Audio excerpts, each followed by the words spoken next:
This video is brought to you by Nebula. Today, China imposes retaliatory tariffs on the European Union. Florida braces for an intensely powerful hurricane, and Israel expands its ground invasion of Lebanon. From TLDR News, this is your daily briefing for Tuesday, the 8th of October, 2024. Fears are growing of a trade war between the European Union and China after EU leaders agreed to impose tariffs on Chinese electric vehicles last week, prompting China to announce today that it would put provisional tariffs on imports of European brandy. Back on Friday, a sufficient number of EU member states voted in favour of a European Commission proposal to impose anti-subsidy tariffs of up to 35.3% on imports of electric vehicles manufactured in China, on top of an existing 10% levy. 10 countries, including heavyweights like France, Italy and Poland, supported the measure, while 5, led by Germany and Hungary, voted against the tariffs, and 12 countries abstained. The tariffs are expected to come into force at the end of this month, and could remain in place for 5 years, with them ranging from 7.8% extra duties on Tesla vehicles manufactured in China to 35.3% for electric vehicles made by Chinese conglomerate SAIC, which includes the British brand MG. The move comes after a year-long investigation by the EU into the electric vehicle market, with the European Commission accusing China of providing its EV industry with unfair market-distorting state subsidies. China rejected this, calling the EU's investigation artificially constructed and exaggerated, and the tariffs a naked protectionist act. The EU's new tariffs will cost car makers billions of extra dollars to bring their vehicles into the European Union. They pose a significant challenge for the Chinese government too, as the Chinese market has an estimated surplus of 3 million battery electric vehicles that cannot be absorbed by its own market. So, higher import duties limit China's ability to offload the excess vehicles into the European market. In an escalating tit-for-tat, on Tuesday, China announced provisional tariffs of up to 39% on European brandies, including brands like Remy Martin, Martell and Hennessy. An investigation by the Chinese Commerce Ministry said that Europe was dumping brandy in China, causing substantial damage to China's own brandy sector. China could go further by targeting pork and dairy products, which have also been subject to anti-dumping investigations. China's response is particularly focused on French brands, with France having supported the investigation into and tariffs on Chinese-made EVs. Countries like Germany that have opposed the new tariffs are perhaps less at risk of being exposed to retaliatory Chinese actions. Regardless, the European Commission has said that negotiations with China will continue in an attempt to find an alternative resolution to the dispute. However, the saga exposes the challenges the EU faces in trying to protect its own crucial industries whilst also safeguarding Chinese investment, as well as highlighting the rift between different EU member states on key strategic questions. There's more on the way, but remember to subscribe and ring the bell for more daily briefing tomorrow. Plus, if you want to support the channel like Thomas Stanhauser, then consider joining the TLDR Daily Membership Program for just $1.99.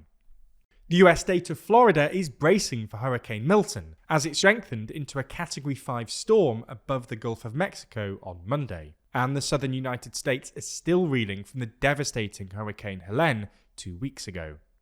Milton is expected to make landfall on Florida's west coast on Wednesday, likely coming ashore in the highly populated Tampa Bay area, which has not been directly hit by a major hurricane for more than a century. Milton was actually downgraded back to a Category 4 storm on Tuesday, but forecasters said it still posed an extremely serious threat to Florida, with wind speeds of up to 155 miles per hour and a possible 2.4 to 3.6 meter storm surge. President Joe Biden has approved an emergency declaration for Florida. Some 7,000 federal personnel have been mobilized and evacuation orders have been issued. The mayor of Tampa urged residents to leave, saying bluntly, "I can say without any dramatization whatsoever, if you choose to stay in one of those evacuation areas, you're gonna die."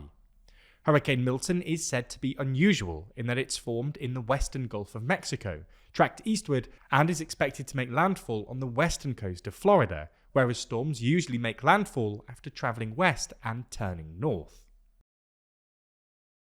Today, the Israeli military says it has expanded its ground operations in southwest Lebanon, having previously been focused on Lebanon's southeast. The Israeli Defense Forces, or IDF, deployed a 4th division to southern Lebanon last night, a reserve division, which is joining 3 standing army divisions already operating in central and eastern sectors of southern Lebanon. The move adds thousands of troops to Israel's ground offensive, with the total number of soldiers deployed inside Lebanon now likely over 15,000.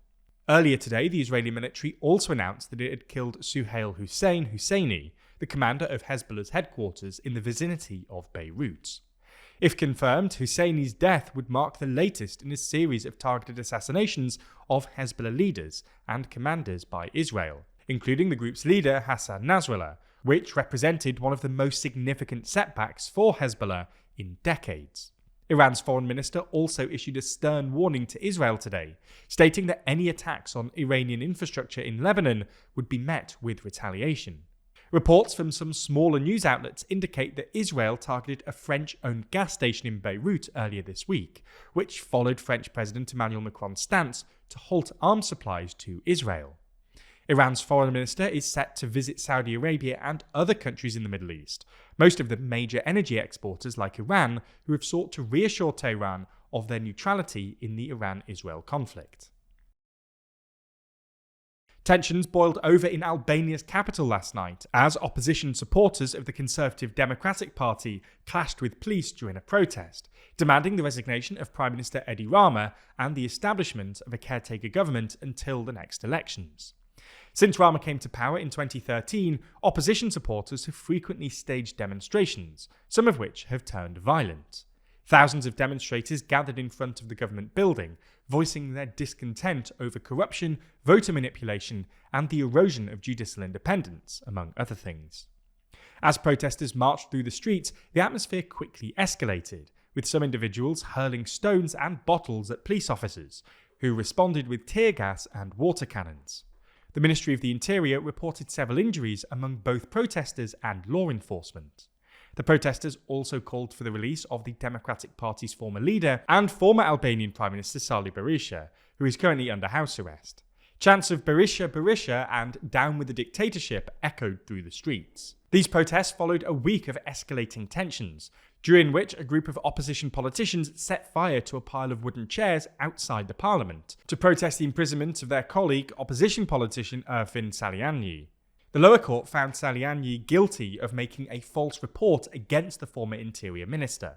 Saliani had denied any wrongdoing and described the trial as politically motivated. Later this month, Albania will engage in discussions with Brussels regarding the country's alignment with EU standards on rule of law, democratic institutions, and the ongoing fight against corruption, all crucial components of its bid to join the Union.